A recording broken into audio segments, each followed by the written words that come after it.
Keperluan untuk memperkukuh pelindungan kanak-kanak dalam talian turut menjadi keutamaan di peringkat antarabangsa.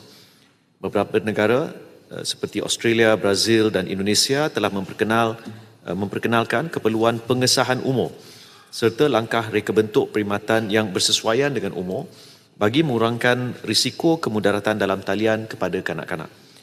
Pendekatan ini mencerminkan trend global ke arah mewujudkan persekitaran digital yang lebih selamat dan bersesuaian dengan umur, di samping memastikan hak serta kepentingan terbaik kanak-kanak terus dilindungi.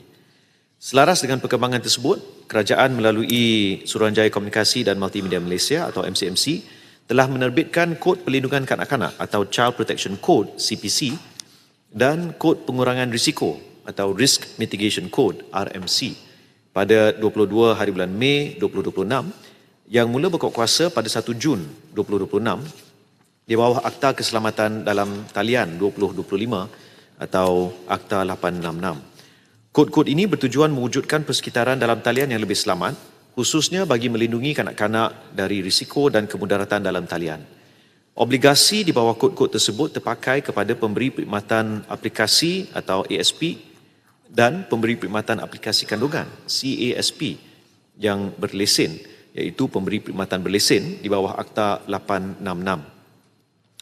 Di bawah CPC, pemberi perkhidmatan berlesen yang menawarkan perkhidmatan media sosial diwajibkan untuk melaksana mekanisme pengesahan umur atau dengan izin age verification dan bukannya pengesahan identiti atau identity verification bagi memastikan pematuhan terhadap had umur minimum ditetapkan.